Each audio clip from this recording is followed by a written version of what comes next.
স্নেহের শিক্ষার্থীবৃন্দ, আসসালামু আলাইকুম। আশা করি সবাই পরিবারের সবাইকে নিয়ে সুস্থ আছো, ভালো আছো। আল্লাহর অশেষ কৃপায় আমিও ভালো আছি। আমি মোহাম্মদ আব্দুর রাজ্জাক, সহকারী শিক্ষক, মতিঝিল সরকারি বালিকা উচ্চ বিদ্যালয়। মতিঝিল সরকারি বালিকা উচ্চ বিদ্যালয়ের অনলাইন ক্লাস থেকে আজকের লাইভ ক্লাসে সবাইকে শুভেচ্ছা। তোমরা যারা জয়েন করেছো, দেখো সব কিছু ক্লিয়ার আছে কি না, আমাকে একটু কমেন্টস করে জানাও।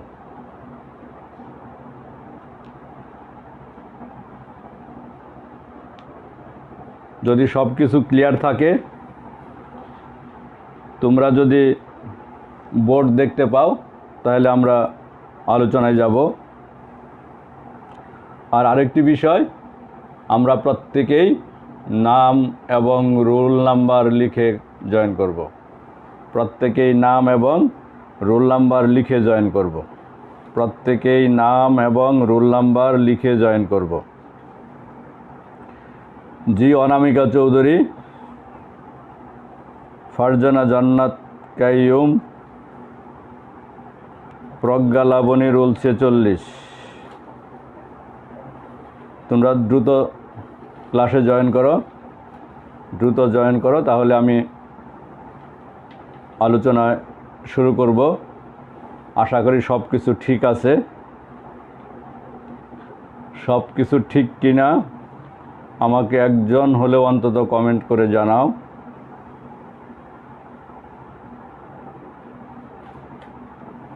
আমরা গত ক্লাসে আলোচনা করেছিলাম অষ্টম অধ্যায়ের নগদান বই, নগদান বইয়ের এক গড়া নগদান।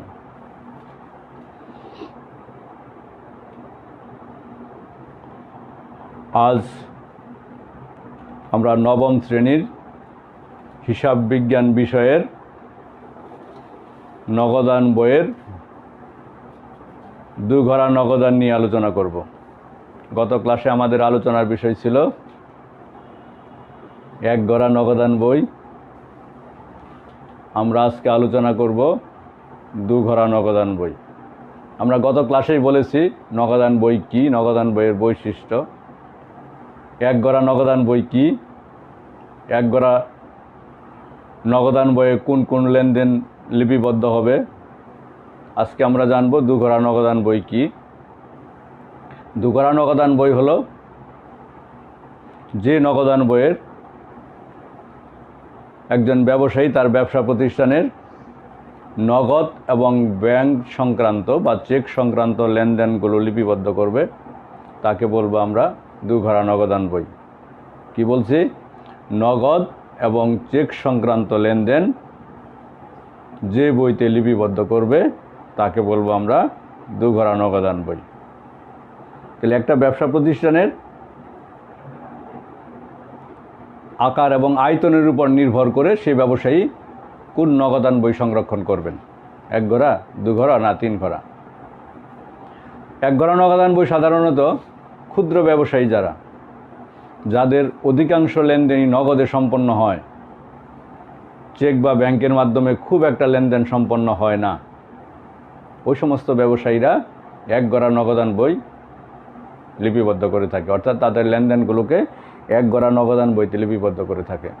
প্রত্যেকেই আমরা জানি, যেমন আমাদের বাসার আশেপাশে মুদির দোকানগুলো, চার দোকান, ছোটো ছোটো রেস্টুরেন্ট, এই সমস্ত ব্যবসা প্রতিষ্ঠানের লেনদেনগুলো নগদেই বেশিরভাগ সম্পন্ন হয়।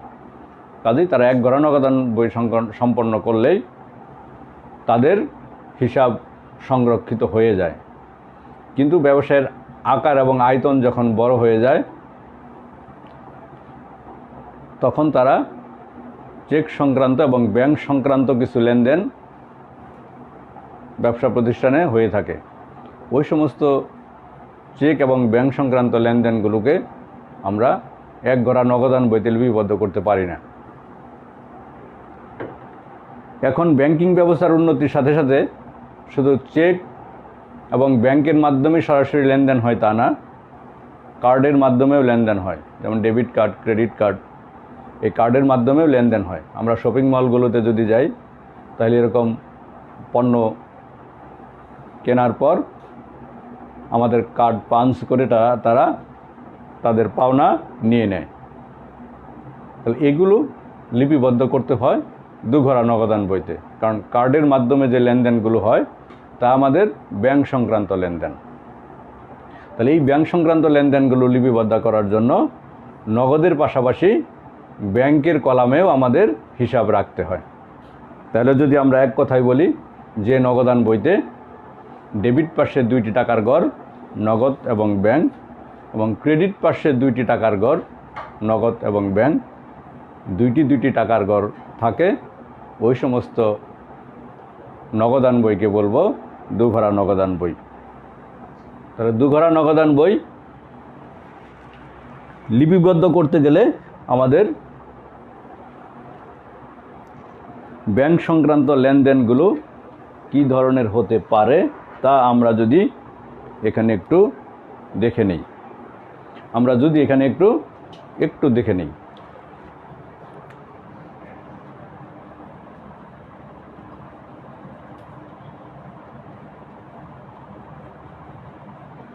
চেকের মাধ্যমে লেনদেন। এখন চেকের মাধ্যমে লেনদেনের মধ্যে চেকের মাধ্যমে ক্রয় হতে পারে, বিক্রয় হতে পারে,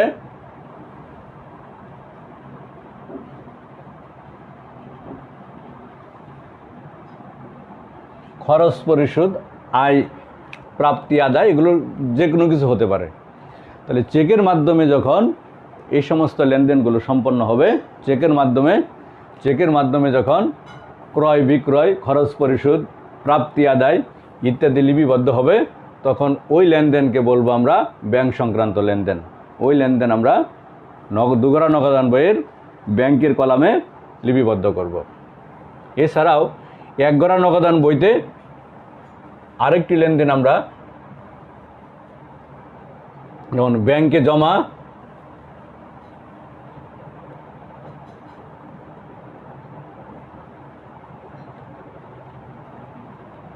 ব্যাংক হতে উত্তোলন, এই 2টি লেনদেনকে আমরা এক পক্ষে লিপিবদ্ধ করছি। ব্যাংকে জমা হলে নগদান বইয়ের একঘরা নগদান বইতে শুধু ব্যাংকে জমা দিছি, নগদ টাকা আমার কমে গেছে, আমরা ক্রেডিট পাশে দেখাইছি।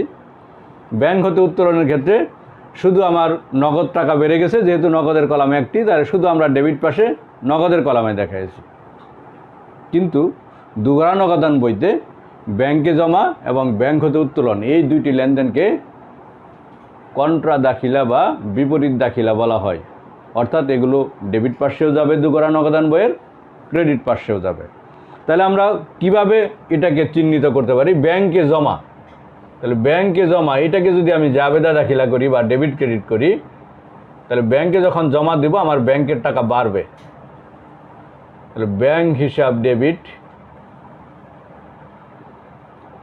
ব্যাংকে জমা দিলে আমার নগদ টাকা ক্যাশ বাক্সে থেকে কমবে, নগদান হিসাব ক্রেডিট। এইটুকু কিন্তু আমরা অধ্যায় 5 এবং অধ্যায় 6 করে আসছি। অধ্যায় 5 এবং অধ্যায় 6 ব্যাংকে জমা দেওয়া হলো ব্যাংক হিসাব ডেবিট, নগদান হিসাব ক্রেডিট।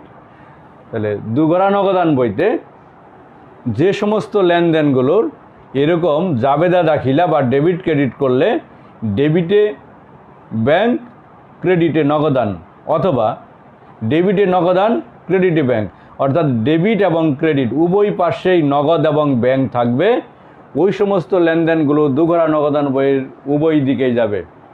যেহেতু দুঘরা নগদান বইয়ের উভয় দিকেই যাবে, সেহেতু এটাকে বলবো আমরা বিপরীত দাখিলা বা কন্ট্রা এন্ট্রি।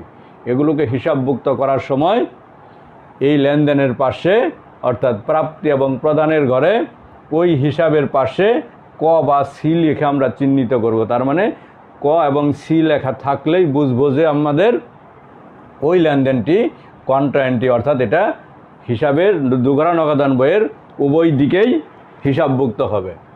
আবার যদি এরকম হয় ব্যাংক থেকে উত্তোলন, ব্যাংক থেকে উত্তোলন করলে কী হবে আমাদের? নগদ টাকা আমার ক্যাশ বাক্সে বেড়ে যাবে। তাহলে নগদান হিসাব ডেবিট, ব্যাংক হিসাব ক্রেডিট। তাহলে এখানেও কিন্তু এই ডেবিট এবং ক্রেডিটে নগদান এবং ব্যাংক আছে। তাহলে অন্য যদি একটা লেনদেন আমরা দেখি, যেমন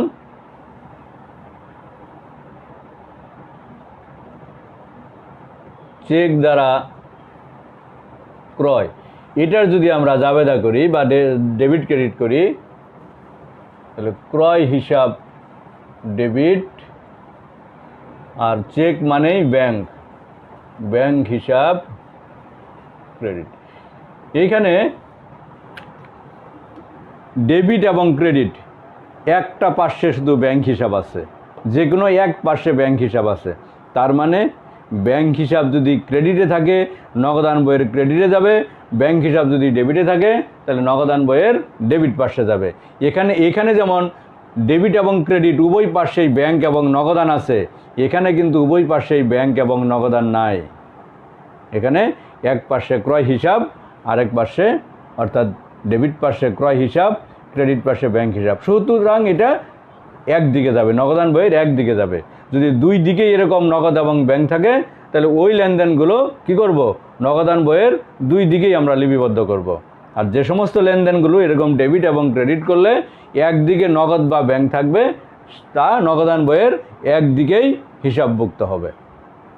তাহলে নগদান বইয়ের দুগড়া নগদান বইয়ের আর এক গড়া নগদান বইয়ের মধ্যে ডিফারেন্স হলো যে এক গড়া নগদান বইতে আমরা শুধু নগদ কলামে হিসাব রাখব, দুগড়া নগদান বইতে নগদ এবং ব্যাংক দুইটি কলামে হিসাব রাখব। তাহলে আমরা দুগড়া নগদান বই যখন করব তার ডেবিট পার্শ্বে দেখব আমরা দুইটি টাকার কলাম, একটা হলো নগদ আর একটা হলো ব্যাংক। আবার ক্রেডিট পার্শ্বেও এরকম দেখব, একটা নগদ এবং আরেকটি ব্যাংক। তাহলে আমরা একটা প্রশ্ন থেকে একটা দুগড়া নগদান বই সমাধান করি, দেখি কেমন ভাবে আমরা এটা করতে পারি। দেখি আমরা কিভাবে এটা করতে পারি। আমি এখানে একটা প্রশ্ন উঠিয়ে রেখেছি এবং পার্শ্বের আমি আরেকটা এই প্রশ্নটার সমাধানও করে রেখেছি। আমরা একটু ক্লাসে মনোযোগ দিব।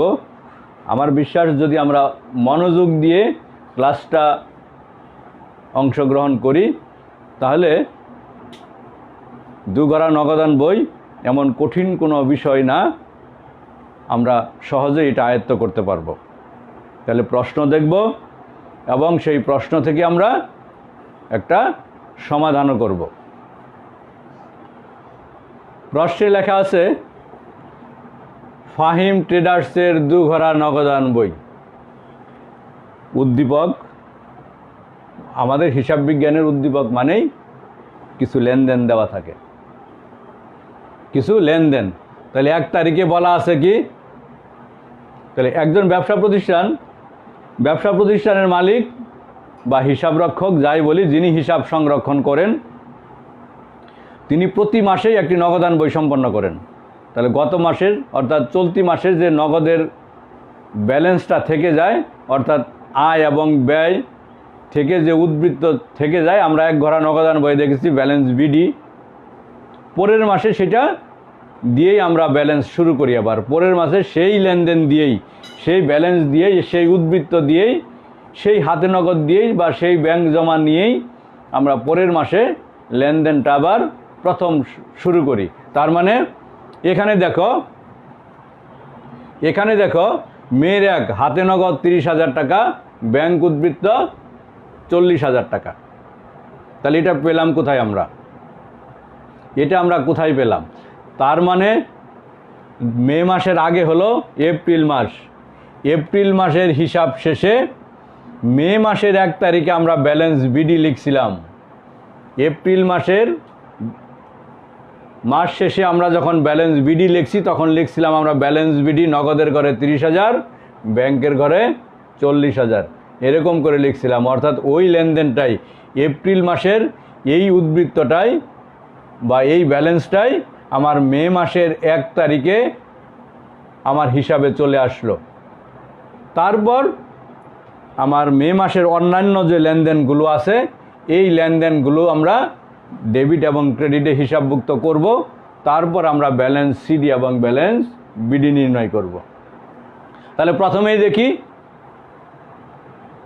মে 1 হাতে নগদ 30,000 টাকা, ব্যাংক উদ্বৃত্ত 40,000 টাকা। তাহলে এটা হলো আমার প্রথম লেনদেন। তার মানে এপ্রিল মাসের 30 তারিখের যেদিন আমরা এপ্রিল মাসের ব্যালেন্স নির্ণয় করছি তার থেকে আমরা এটা উদ্বৃত্ত হিসাবে পরের মাসে স্থানান্তর করছি মে মাসের 1 তারিখে। হাতে নগদ 30,000। আমরা একটু দেখব এখানে মে মাসের 1 এটাকে লিখলাম ব্যালেন্স বিডি। তার মানে এপ্রিল মাসের অঙ্ক যখন করছি তখন আমরা এপ্রিল মাসের শেষে ছকের একদম নিচে আমরা লিখছি ব্যালেন্স বিডি। তাহলে ওই ব্যালেন্স বিডিটাই মে মাসের 1 তারিখে আমার এপ্রিল মাসের একদম নিচে ছিল। এখন এটাকে আমি সামনে নিয়ে আসলাম যেহেতু মে মাসের হিসাব আমরা করব। তাহলে মে মাসের 1 তারিখে ব্যালেন্স বিডি নগদের কলামে 30,000 টাকা, ব্যাংকের কলামে 40,000 টাকা। এটা কোথা থেকে পেলাম? প্রশ্নে লেখা আছে, এখানে উদ্দীপকে লেখা আছে হাতে নগদ 30,000 টাকা, ব্যাংক উদ্বৃত্ত বা ব্যাংক জমা যাই লিখি আমরা ব্যাংক ব্যালেন্স 40,000 টাকা। ব্যালেন্স বিডি আমরা একবারই লিখব। লেখার পর 2টা টাকা পাশাপাশি, যেহেতু নগদ ব্যাংক 2টা টাকার কলাম আমাদের পাশাপাশি, তাহলে নগদের কলামে এটাকে ব্যালেন্স বিডি আরেকবার লেখার দরকার নাই। ব্যালেন্স বিডি আরেকবার লেখার দরকার নাই। তাহলে ব্যালেন্স বিডি নগদের জন্য 30,000 টাকা, ব্যাংকের জন্য 40,000 টাকা, যা আমার মে মাসের 1 তারিখে শুরুতেই দেওয়া আছে। পরবর্তী লেনদেন নগদে পণ্য ক্রয় 29,000 টাকা। তাহলে নগদে পণ্য ক্রয়, তাহলে 1 তারিখ আমাদের শেষ। নগদে পণ্য ক্রয়, তাহলে নগদে পণ্য ক্রয় করলে আমার কাছ থেকে নগদ টাকা চলে যাবে। তাহলে আমরা জানি নগদান বইয়ে যদি ব্যবসার কাছে, ব্যবসা প্রতিষ্ঠানের কাছে টাকা আসে তাহলে সেটা ডেবিট দিকে বসে, যদি টাকা চলে যায় তাহলে সেটা ক্রেডিট দিকে বসে।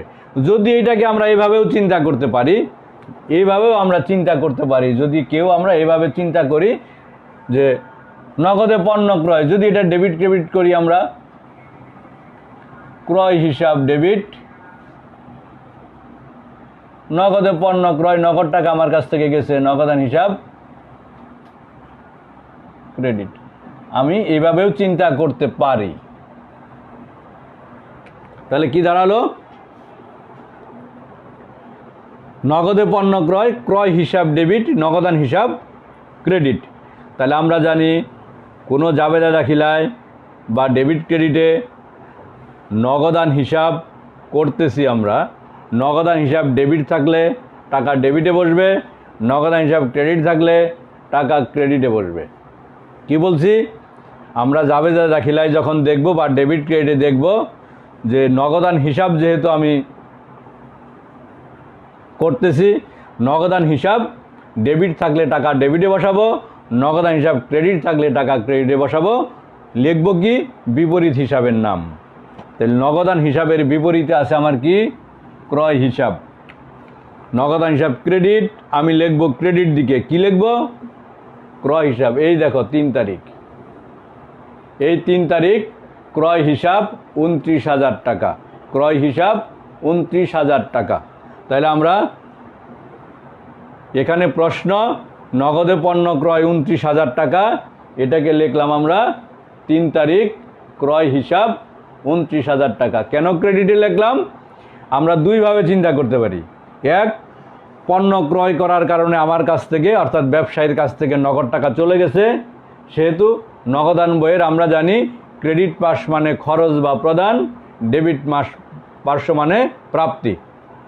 তাহলে পণ্য ক্রয় করায় 29,000 টাকা ব্যবসায়ীর কাছ থেকে চলে গেছে, সেহেতু এটা খরচ, যেহেতু খরচ সেহেতু এটা আমরা কোথায় লিখব? ক্রেডিটে লিখব। অথবা এভাবেও চিন্তা করতে পারি, নগদে পণ্য ক্রয় আমি জাবেদা দাখিলা করে দেখলাম ক্রয় হিসাব ডেবিট, নগদান হিসাব ক্রেডিট।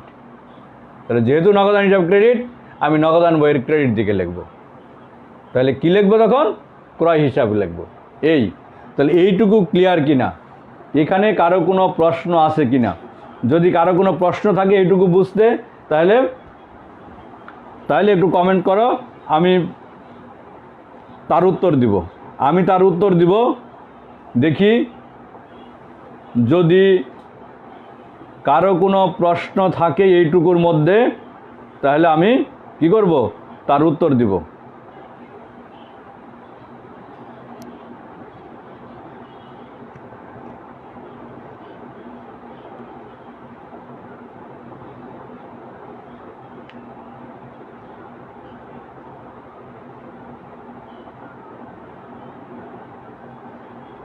নাই, কোনো প্রশ্ন নাই। তাহলে আমরা এবার আসবো 5 তারিখের লেনদেনে। দেখো সাউন্ড হয় কিনা, একজন কোনো কমেন্টগুলো দেখতে হবে। এবার দেখব আমরা 5 তারিখের লেনদেন। আমরা 5 তারিখের লেনদেন দেখব। 5 তারিখের লেনদেনে 5 তারিখের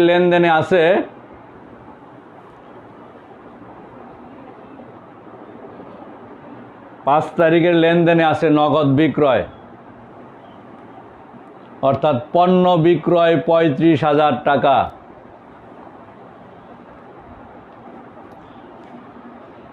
পণ্য বিক্রয় 35,000 টাকা। দেখো আগের লেনদেনে নগদে পণ্য ক্রয়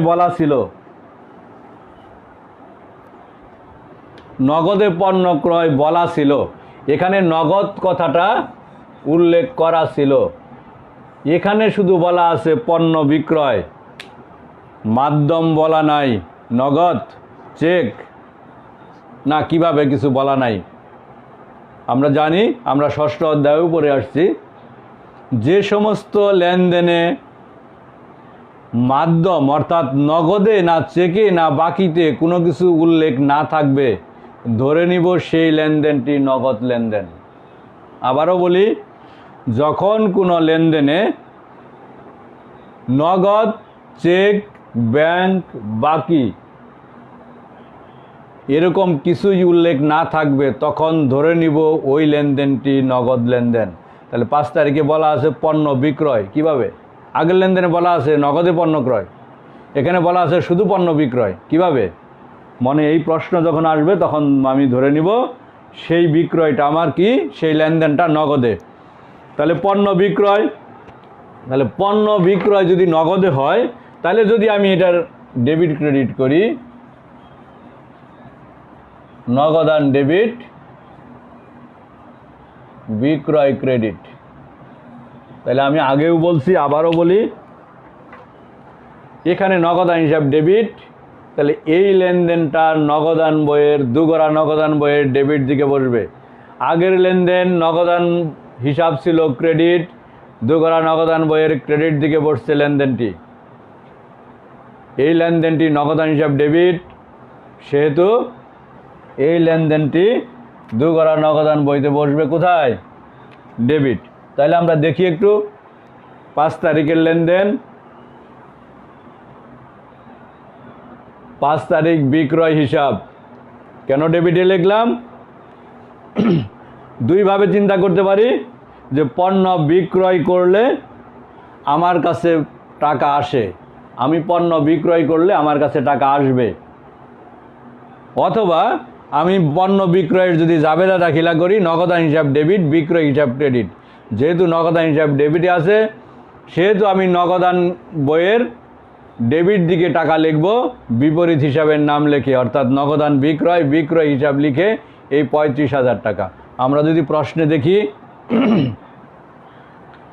পণ্য বিক্রয় 35,000 টাকা, এটাকেই আমরা নগদান বইয়ের বিক্রয় হিসাব লিখে ডেবিট পাশে 35,000 টাকা দেখালাম।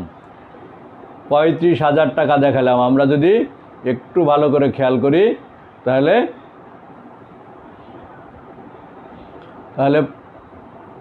নগদান বইয়ের 5 তারিখের লেনদেনটা এখানে দেখো ক্লিয়ার, আমি একটু জুম করে দেখাচ্ছি। বিক্রয় 35,000 টাকা। এটা ছিল কোথায়? উদ্দীপকের প্রশ্নে ছিল পণ্য বিক্রয় 35,000 টাকা। তাহলে এটাও আমাদের লিপিবদ্ধ হয়ে গেল। এরপর আসে 8 নাম্বার, 8 তারিখের লেনদেন। ব্যাংক থেকে উত্তোলন।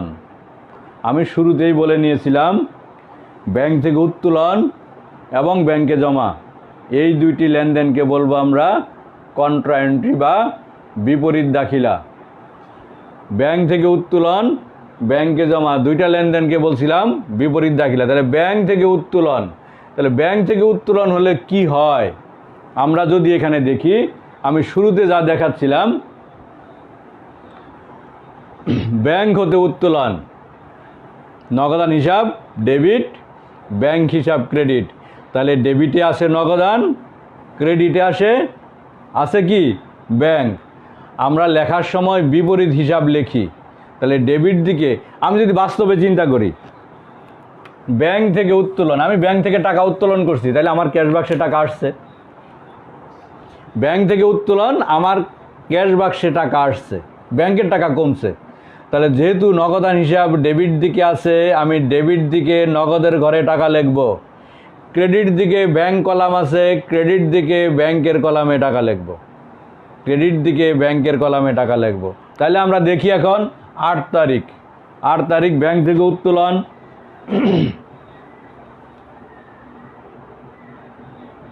নগদান হিসাব যেহেতু ডেবিটে আছে, বিপরীত হিসাব আছে ব্যাংক হিসাব। ব্যাংক হিসাবে এই ক লিখছি এখানে, কন্ট্রার জন্য ক অথবা সি। তাহলে ব্যাংক হিসাব কন্ট্রার জন্য ক, টাকা হলো 20,000। 8 তারিখ, এই 8 তারিখ আমাদের বিপরীত দাখিলা। এখানেও দেখো 8 তারিখ আছে। ব্যাংক হিসাব ক্রেডিটে আছে, তাই ক্রেডিট দিকে ব্যাংকের কলামে টাকা। নগদান হিসাব ডেবিট আছে, তাই ডেবিট পাশে নগদের কলামে টাকা। ব্যাংক হিসাব ক্রেডিট আছে, ব্যাংকের কলামে টাকা। আমরা জানি বিপরীত প্রাপ্তি এবং প্রদানের ঘরে বিপরীত হিসাবের নাম লিখি। তাহলে লেনদেনটা ছিল এরকম, নগদান হিসাব ব্যাংক হিসাব, ব্যাংক হিসাব ক্রেডিট, ব্যাংকের কলামে টাকা।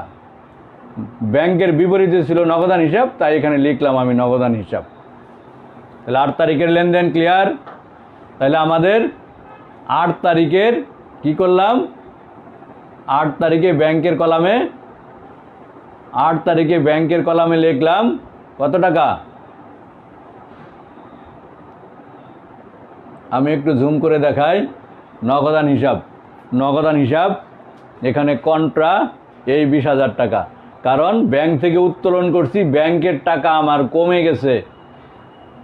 টাকা কমে যাওয়া মানেই বা খরচ হওয়া মানেই ক্রেডিট দিকে বসবে, টাকা বৃদ্ধি পাওয়া বা টাকা আসা মানেই ডেবিট দিকে বসবে। তাহলে নগদান হিসাবে ব্যাংক থেকে উত্তোলন, ব্যাংকের টাকা কমে গেছে, তাই ক্রেডিট পাশে ব্যাংকের কলামে টাকা লিখলাম। অনুরূপভাবে ডেবিট পাশে টাকা বেড়ে গেছে, নগদ টাকা বেড়ে গেছে, অর্থাৎ আমি ব্যাংক থেকে 20,000 টাকা আমি উঠায় নিয়ে আসছি, এই 20,000 টাকা আমার এই ক্যাশ বাক্সে চলে আসছে। 8 তারিখের পর আসবে 10 তারিখ। 8 তারিখের পর আসবে 10 তারিখ। তাহলে 10 তারিখে আমাদের আছে নগদে, অর্থাৎ বেতন প্রদান। বেতন প্রদান দুইটা মাধ্যমে বলা আছে, বেতন প্রদান দুইটা মাধ্যমে বলা আছে। এক, নগদে বেতন প্রদান, চেকে বেতন প্রদান। বেতন প্রদান দুইটা মাধ্যমে বলা আছে, নগদে বেতন প্রদান, চেকে বেতন প্রদান। তাহলে বেতন প্রদান করলে ব্যবসায়ের কি হবে, খরচ হবে। তাহলে ব্যবসা প্রতিষ্ঠানে যদি খরচ হয়, তাহলে আমরা জাবেদা দাখিলা লেখার সময় কিভাবে লিখি, বেতন হিসাব ডেবিট, নগদে প্রদান করছি, নগদান ক্রেডিট, চেকে প্রদান করছি, তার জন্য ব্যাংক ক্রেডিট। তার মানে বেতন আমি দুইটা মাধ্যমে প্রদান করছি, দুইটা মাধ্যমে প্রদান করছি, ডেবিটে বেতন, তাহলে নগদান এবং ব্যাংক দুইটাই ক্রেডিটে, তাহলে ক্রেডিট দিকে টাকা লিখবো আমরা, ক্রেডিট দিকে টাকা লিখবো বেতন হিসাব লিখে। দেখো নগদে 25,000, একইভাবে ব্যাংকের কলামে 15,000, 25,000, 15,000, তাহলে বেতন পরিশোধ করছি আমরা দুইটা মাধ্যমে, 25,000 নগদে, 15,000 চেকে। তাহলে বেতন হিসাব আমার দুইবার লেখার প্রয়োজন নাই, একবার লিখেই নগদের কলাম এবং ব্যাংকের কলামে টাকা বসায় নিলাম। তারপর হলো 16 তারিখ, 16 তারিখে আছে ব্যাংকে জমা দেওয়া হলো, 16 তারিখ ব্যাংকে জমা দেওয়া হলো 12,500 টাকা। তাহলে আমরা শুরুতেই এটাও দেখাইছিলাম ব্যাংকে জমা, ব্যাংকে জমা শুরুতে দেখাইছিলাম কত, ব্যাংক হিসাব ডেবিট, নগদান হিসাব ক্রেডিট, ব্যাংক হিসাব ডেবিট, নগদান হিসাব ক্রেডিট। তার মানে ডেবিট এবং ক্রেডিট উভয় দিকেই কি আছে, নগদ এবং ব্যাংক আছে। যে হিসাব ডেবিট, ডেবিট দিকে সেই কলামে টাকা লিখব, যে হিসাব ক্রেডিট সেই কলামে ক্রেডিট দিকে টাকা লিখব। তাহলে ব্যাংকে জমা দেওয়া হলে ব্যাংকের টাকা বাড়বে, বাড়া মানেই ডেবিট। তাহলে দেখো এখানে 16 তারিখ না, সরি এটা আসবে 11 নাম্বার, 11 নাম্বার, 10-এর পর 11 নাম্বার কমিশন পাওয়া গেল, 10-এর পর আসবে আমাদের 11 নাম্বার কমিশন পাওয়া গেল। তাহলে কমিশন পাওয়া গেলে কমিশনের টাকা আমাদের নগদে আসছে, পাওয়া গেল মাধ্যম বলা নাই, ধরে নিব নগদে। তাহলে এই দেখো কমিশন হিসাব এই 8,500 টাকা, কমিশন হিসাব 8,500 টাকা। তারপর 13 তারিখ, 13 তারিখে বলা আছে দেনাদার হতে চেক প্রাপ্তি, দেনাদার হতে চেক প্রাপ্তি। তাহলে চেক মানেই ব্যাংক, দেনাদার হতে চেক প্রাপ্তি, চেক মানেই কি ব্যাংক। তাহলে দেনাদার যেহেতু আমাকে টাকা দিয়েছে, আমি প্রাপ্তির ঘরে লিখব দেনাদার হিসাব, চেক মানেই ব্যাংক, টাকাটা লিখব আমি ব্যাংকের কলামে, টাকাটা লিখব আমি কোথায়, ব্যাংকের কলামে। তাহলে 13 তারিখ দেনাদার হিসাব ব্যাংকের কলামে 30,500 টাকা। এবার আসলো 16 তারিখ, 16 তারিখে বলা আছে ব্যাংকে জমা, ব্যাংকে জমা দিলে উভয় দিকেই টাকা যাবে, ব্যাংকে জমা দিলে ব্যাংকের টাকা বাড়বে, নগদের টাকা কমবে। যে ঘরে টাকা, যে কলামে টাকা বাড়বে তা ডেবিট দিকে, যে কলামে কমবে তা হলো ক্রেডিট দিকে। তাহলে ব্যাংকে জমা, ব্যাংকে জমা দিলে দেখো 16 তারিখ, এই 16 তারিখ বিপরীত হিসাবের নাম নগদান হিসাব, এই ব্যাংকের কলামে টাকা, ব্যাংকে জমা দেওয়া হলো, ব্যাংকের টাকা বাড়লো, বাড়া মানেই ডেবিট, এই নগদান হিসাব কন্ট্রা ক লেখে ব্যাংকের কলামে 12,500 টাকা। আবার 16 তারিখ, এই 16 তারিখ, এখানে 16 তারিখ, তাহলে নগদের টাকা কমছে, অর্থাৎ নগদ টাকা আমি ব্যাংকে জমা দিছি, এই ব্যাংক হিসাব কন্ট্রা এই 12,500 টাকা নগদের ঘরে। তার মানে নগদ টাকা কমছে, ব্যাংকের টাকা বৃদ্ধি পেয়েছে। তারপর 18 তারিখ, 18 তারিখ বলা আছে কম্পিউটার ক্রয় চেক দ্বারা, কম্পিউটার ক্রয় চেক দ্বারা, কম্পিউটার ক্রয় চেক দ্বারা। তাহলে আমরা জানি চেক মানেই কি, চেক মানেই ব্যাংক। তাহলে আমি কম্পিউটার ক্রয় করে চেক প্রদান করছি, তাহলে এটা আমার খরচ, আমরা দেখব ক্রেডিট দিকে। কম্পিউটারকে আমরা কম্পিউটার হিসাব লিখব না, এগুলো আমরা আগে শিখে আসছি। কম্পিউটার হলো অফিস সরঞ্জাম, কম্পিউটার হলো অফিস সরঞ্জাম, কম্পিউটার অফিস সরঞ্জাম এই 18 তারিখ অফিস সরঞ্জাম হিসাব 45,000 টাকা, অর্থাৎ 45,000 টাকা কম্পিউটার ক্রয় করেছি আমি চেক দ্বারা। যেহেতু চেক দিয়ে ক্রয় করছি, টাকাটা নগদের কলামে না, যেহেতু আমি যাকে চেক দিছি সে আমার ব্যাংক থেকে টাকা উঠায় নিয়ে যাবে, সেহেতু ব্যাংকের কলামে টাকা। এগুলো 18 তারিখ অফিস সরঞ্জাম হিসাব। 18-র পর আসবে 21 তারিখ, পুরাতন আসবাবপত্র বিক্রয়, পুরাতন আসবাবপত্র বিক্রয় করলে আমার কাছে টাকা আসবে, ব্যবসায়ীর কাছে টাকা আসবে। পুরাতন আসবাবপত্র বিক্রয় করলে টাকা ব্যবসা প্রতিষ্ঠানে আসবে। তা আমরা দেখাবো ডেবিট পার্শ্বে 21 তারিখ এই আসবাবপত্র হিসাব বিক্রয় করে 5,000 টাকা পেলাম নগদ। আসবাবপত্র বিক্রয় কিভাবে বিক্রয় বলে দেওয়া নাই, তাহলে ধরে নিব আমরা নগদে। তাহলে আসবাবপত্র হিসাব নগদের কলামে 5,000 টাকা গেল 21 তারিখ। তারপর 23 তারিখ সুজন ট্রেডার্সকে চেক প্রদান, সুজন ট্রেডার্সকে চেক প্রদান। এখানে একটা জিনিস আমরা খেয়াল করব, 13 তারিখে দেখো এখানে ছিল দেনাদার হিসাব, এখানে দেনাদার ছিল, তাহলে সেই দেনাদারের নাম আমরা এখানে লিখছি। যদি ব্যক্তি বা প্রতিষ্ঠানের নাম থাকে আমরা সেখানে দেনাদার পাওনাদার হলে দেনাদার পাওনাদার লিখতে পারি, ব্যক্তির নামও লিখতে পারি। তাহলে 23 তারিখ দেখো এখানে সুজন ট্রেডার্স হিসাব লিখলাম, আমি এখানে লিখলাম সুজন ট্রেডার্স হিসাব। যদি না লিখতাম এখানে ইচ্ছা করলে পাওনাদার হিসাবও যদি আমি লিখতাম, এখানে যদি পাওনাদার হিসাবও লিখতাম আমি, তাহলে কিন্তু সমস্যা নাই, পাওনাদার হিসাব লিখলেও কিন্তু সমস্যা ছিল না। তারপর গেল 25 তারিখ নগদ উত্তোলন।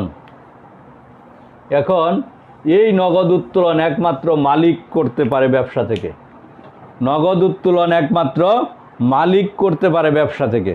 তাহলে নগদ টাকা ব্যবসা থেকে উত্তোলন হয়ে গেছে, উত্তোলন মানে কি মালিক 7,000 টাকা ব্যবসা থেকে নিয়ে গেছে ব্যক্তিগত প্রয়োজনে, তাই নগদ উত্তোলন একমাত্র মালিকই করতে পারে।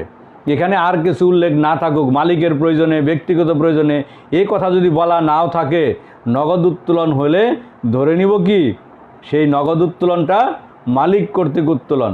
তাহলে এটার জন্য আমরা খরচ, যেহেতু ব্যবসা থেকে টাকা চলে গেছে, উত্তোলন হিসাব এই নগদের কলামে 7,000 টাকা, উত্তোলন হিসাব নগদের কলামে 7,000 টাকা। তারপর 26 তারিখ নবীন ব্রাদার্স থেকে পণ্য ক্রয়। দেখো আমরা যখন জাবেদা দাখিলা করে আসছি, যখন আমরা জাবেদা দাখিলা করছি তখন জাবেদার 2 নম্বর নিয়মে লেখা ছিল যে কোনো ব্যক্তি বা প্রতিষ্ঠান থেকে পণ্য ক্রয় বা বিক্রয় হলে যদি ব্যক্তি প্রতিষ্ঠানের নাম উল্লেখ থাকে, তখন নগদ চেক যদি কোনো কিছু উল্লেখ না থাকে ধরে নিব সেটা বাকিতে লেনদেন। নবীন ব্রাদার্স থেকে পণ্য ক্রয়, তাহলে পণ্য ক্রয় বিক্রয়, যে কোনো ক্রয় বা বিক্রয়ের বেলায় প্রতিষ্ঠানের নাম উল্লেখ করা থাকলে, নগদ বা চেক যদি উল্লেখ না থাকে ধরে নিব এই লেনদেনটা বাকিতে লেনদেন। তার মানে এই লেনদেনটা আমার নগদান বইতে আসবে না, এই 26 তারিখের লেনদেন নগদান বইতে আসবে না। কেন আসবে না? এটা প্রতিষ্ঠানের নিকট থেকে পণ্য ক্রয়, নগদ উল্লেখ নাই। যদি শুধু বলা থাকতো পণ্য ক্রয় তাহলে ধরে নিতাম নগদে, তা তো নাই, এখানে প্রতিষ্ঠানের নাম আছে। তাহলে প্রতিষ্ঠানের নামে যখন লেনদেন হবে, ক্রয় বিক্রয় হবে, তখন আমরা ধরে নেব সেই লেনদেনটি বাকিতে। 28 তারিখ বিনিয়োগের সুদ প্রাপ্তি। এখানে বিনিয়োগের সুদ প্রাপ্তি বলা আছে চেক দ্বারা, তাহলে বিনিয়োগের সুদ চেক দ্বারা পাইছি আমরা। তাহলে চেক দ্বারা পাইলে চেক মানেই ব্যাংক। বিনিয়োগের সুদ হিসাব এই 15,000 টাকা ব্যাংকের কলামে। যদি নগদে পেতাম তাহলে এখানে নগদের ঘরে লিখতাম, যেহেতু বিনিয়োগের সুদ আমরা চেকের মাধ্যমে পাইছি সেহেতু চেক মানেই ব্যাংক, ব্যাংকের কলামে। তারপর 30 তারিখ ব্যাংক সুদ মঞ্জুর ও সুদ চার্জ। ব্যাংকে আমরা টাকা জমা রাখলে কি হয়, ব্যাংক আমাকে ব্যাংকে টাকা জমা রাখলে ব্যাংক টাকা জমার উপর আমাকে সুদ দেয় বা মুনাফা দেয়। আবার ব্যাংক যেহেতু আমার পক্ষে হিসাব নিকাশ করে দেয়, আমার টাকা পাহারা দেয়, আমাকে চেক বই দেয় ইত্যাদি কারণে আমি যখন যাই তখন আমাকে টাকা জমা আমার উত্তোলন করার সুযোগ দেয়। সেহেতু ব্যাংক চার্জ সুদ যখন দেয় তখন ব্যাংক আমার জমা টাকার উপর যে সুদ তা আমাকে ডেকে নিয়ে দেয় না, আমার অ্যাকাউন্টে টাকা বাড়ায় রাখে। জন্যই ব্যাংক সুদ আমার কোথায় যাবে, ব্যাংকের কলামে যাবে। কেন যাবে? ব্যাংকে আমি টাকা জমা রাখলে ব্যাংক আমাকে যে লাভ দিবে, যে মুনাফা দিবে, তা কী হবে? তা আমার অ্যাকাউন্টে টাকা বাড়ায় রাখবে। এই জন্যই ব্যাংকের কলামে টাকা। আবার ব্যাংক চার্জ মানে ব্যাংক আমার হিসাব থেকে কিছু টাকা প্রতি বছর কেটে নেয়। সে যে আমাকে সার্ভিসটা দেয়, সেই সার্ভিস চার্জ, এই টাকাটাও সে আমার অ্যাকাউন্ট থেকে কেটে নেয়। আমাকে ডেকে নিয়ে বলে না আমাকে এই চার্জ দিয়ে যান, তখন আমার অ্যাকাউন্ট থেকে টাকা কেটে নেয়। এই জন্যে ব্যাংক চার্জ হিসাবটা আমার কোথায় যাবে? ব্যাংকের কলামে। শুধু ব্যাংক সুদ এবং ব্যাংক চার্জ বলা থাকলে, ব্যাংক সুদ মঞ্জুর বলা থাকলে ডেবিট দিকে ব্যাংকের কলামে, চার্জ বলা থাকলে ক্রেডিট দিকে ব্যাংকের কলামে। আমাদের হিসাবগুলো, লেনদেনগুলো হিসাবভুক্ত করা শেষ। এখন আমরা কি করব? এখন আমরা ব্যালেন্স নির্ণয় করব। তাহলে আমরা দেখব ডেবিট দিকের যোগফল। আগে নগদের কলামের ব্যালেন্স করব। এই নগদ আমরা তাহলে আমরা একটু যোগ বিয়োগ করে দেখলাম 98,500। তোমরাও একটু যোগ বিয়োগ করে দেখো, ভুল হতে পারে। যদি ভুল হয় তাহলে নিজেরা একটু কারেকশন করে নিও। তাহলে এটা যোগ করে দেখলাম 98,500। এই যোগফল আমি এখানে বসাইলাম, ক্রেডিট দিকে বসাইলাম 98,500। এখন এই 98,500 থেকে এই টাকাগুলো মাইনাস করব। মাইনাস করে দেখি এই 25,000 টাকা আমার কম আছে। এইদিকে এই 25,000 টাকা আমার কি আছে? কম আছে। তার মানে ক্রেডিট দিকে আরও 25,000 টাকা হলে 98,500 টাকা হবে আমার। তাহলে এই যে টাকাটা কম হলো, এটাকেই লিখলাম মাসের শেষ তারিখ, মে মাসে 31 দিনে, 31 মে ব্যালেন্স সিডি। এখানে হবে ব্যালেন্স সিডি। তাহলে 31 মে ব্যালেন্স সিডি 25,000 টাকা। একই টাকা মের পরে জুন মাসের 1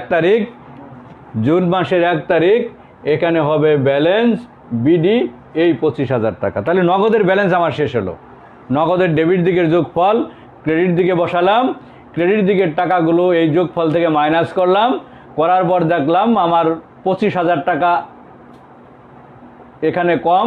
সেই 25,000 টাকাকে লিখলাম ব্যালেন্স সিডি মাসের শেষ দিনে। বিপরীত পাশে জুন মাসের 1 তারিখে ব্যালেন্স বিডি, একই পরিমাণ টাকা, 25,000 টাকা। এখন ব্যাংকের কলামের যোগফল ডেবিটেও বেশি হতে পারে, ক্রেডিটেও বেশি হতে পারে। আমরা আগে বলছি নগদের কলাম সবসময় ডেবিট বেশি হবে। ব্যাংকের যোগফল ডেবিটেও বেশি হতে পারে, ক্রেডিটেও বেশি হতে পারে। আমরা দুইটাই ক্যালকুলেটারে যোগ করে দেখলাম, ক্রেডিট দিকে আমার টাকা বেশি আছে। ক্রেডিট দিকে টাকা যোগ করে দেখলাম 1,06,500। আমি আবারও বলি, ভুল হলে নিজেরা একটু কারেকশন করে নিও। যোগফল 1,06,500। এই যোগফল আমি ডেবিট দিকে নিয়ে আসলাম। নিয়ে আসার পর ডেবিট দিকের ব্যাংকের কলামের টাকাগুলো যোগ করে দেখি এখানে 5,500 টাকা কম আছে। তাহলে এই 5,500 টাকাই হলো আমার ব্যালেন্স সিডি। এই 5,500 টাকা আমার ব্যালেন্স কি? সিডি। অর্থাৎ আরও 5,500 টাকা আমার কম আছে ডেবিট দিকে ব্যাংক থেকে। এই ব্যালেন্স সিডি। আবার দেখো জুন মাসের 1 তারিখে ব্যালেন্স বিডি হয়ে গেল। একই নিয়ম, নগদানের মতোই ব্যালেন্স বিডি। যেহেতু ব্যালেন্স সিডি ডেবিট দিকে হয়েছে, ব্যালেন্স বিডি ক্রেডিট দিকে হয়ে গেছে।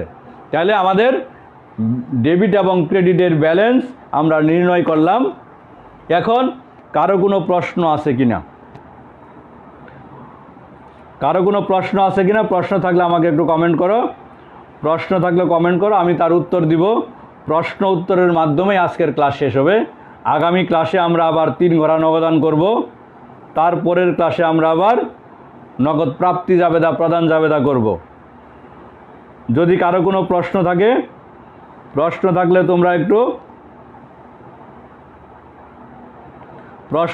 তোমরা কমেন্ট করো। ঠিক আছে? কারো কোনো কমেন্ট নাই, ভালো থাকো। আল্লাহ হাফেজ।